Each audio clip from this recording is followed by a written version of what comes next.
The Foreign Affairs Department distances itself from Ambassador Teddy Boy Locsin, who's drawing flack for a controversial tweet. And just when motorists think it's over, another big-time fuel price hike is coming tomorrow.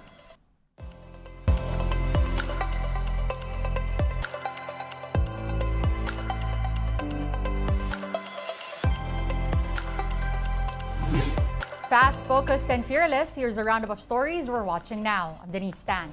The Philippines and China have filed diplomatic protests against each other. They're also trading blame for the collision incident off Ayungin Shoal on October 22. The Foreign Affairs Department maintained China Coast Guard vessel 5203 made dangerous blocking maneuvers that led to its crash with Manila's resupply boat. The DFA said the Philippines has already filed a diplomatic protest. China's deputy chief on mission in Manila has also been summoned for an explanation, while Chinese ambassador to the Philippines, Wang Xilian, is out of town.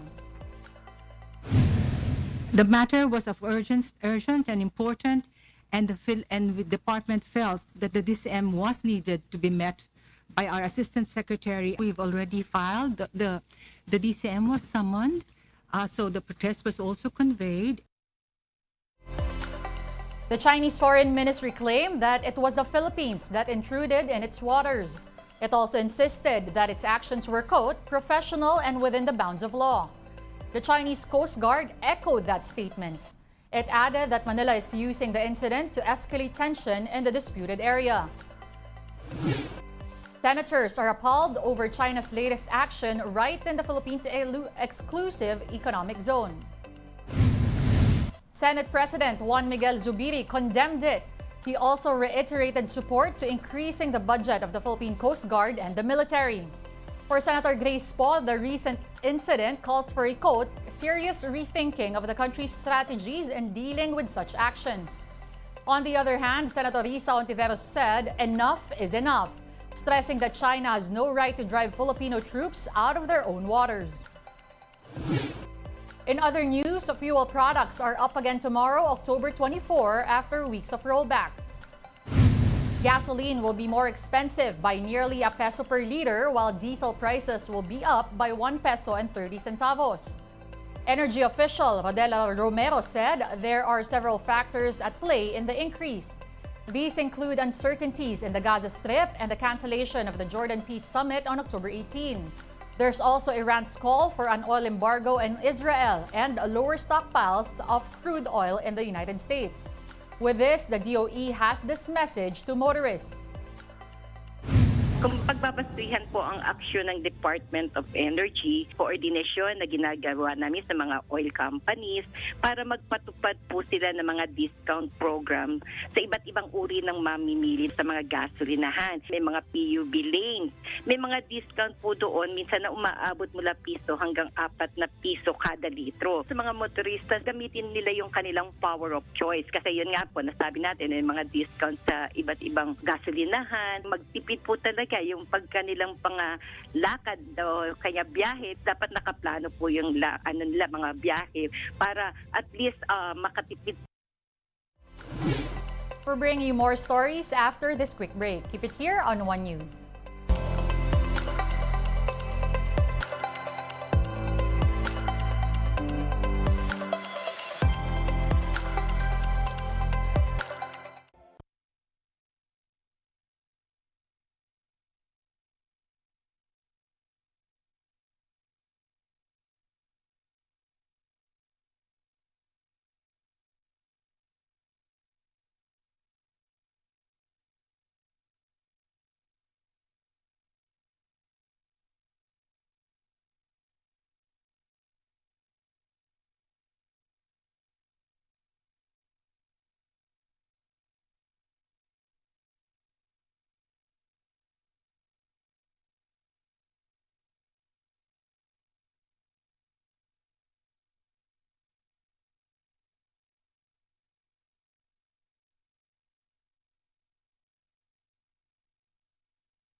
Thanks for staying with us here on One News Now. I'm Denise Tan.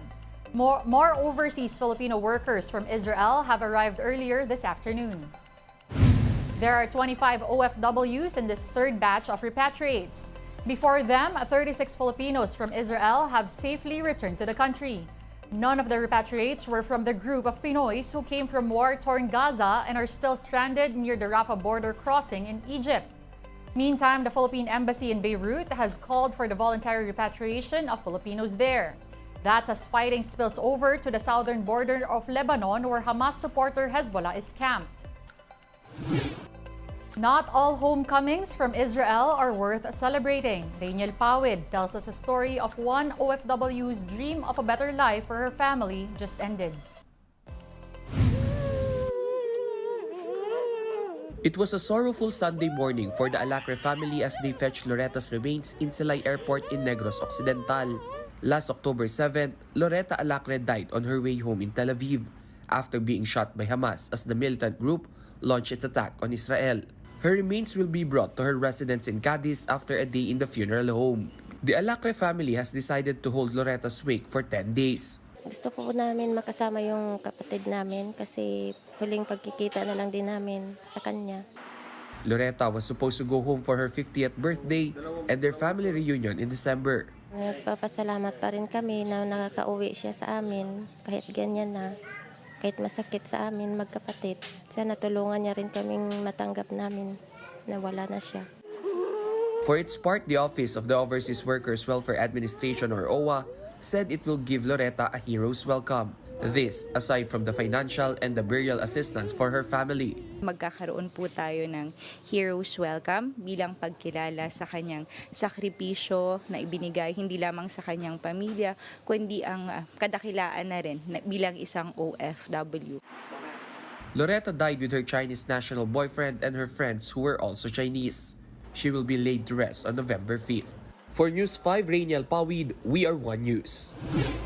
Let's now take a look at today's other top stories. The Foreign Affairs Department washes its hands of a recent statement by Philippine Ambassador to the United Kingdom, Teddy Boy Locsin. In a now-deleted post on X, Locsin said, quote, Palestinian children should be killed because they might grow up to become as gullible as innocent Palestinians, letting Hamas launch rockets at Israel. Locsin has since apologized for the post after drawing a lot of flack. He explained it was a sarcastic response to a tweet about the ongoing Israel-Hamas war. Malacanang has abolished the North Luzon Railways Corporations since it is supposedly no longer serving its purpose. The North Rail is mandated to develop, construct, operate, and manage a railroad system to Metro Manila, Central, and Northern Luzon. In May 2019, the Governance Commission ordered North Rail deactivated. The Basis Conversion and Development Authority will carry out the abolition and will serve as administrator and liquidator of North Rail. The Catholic Bishops' Conference of the Philippines has withdrawn membership from the government's anti-insurgency task force, the NTF-ELCAC. The CBCP says it wants to preserve its independence, which it cannot do if it's part of an executive committee. Recall that the CBCP was criticized when it committed to NTF-ELCAC, a group that has red-tagged several church workers in the past. One News Now will be back tomorrow at 7:30 a.m. I'm Denise Tan. We are One News, all sides, all the time.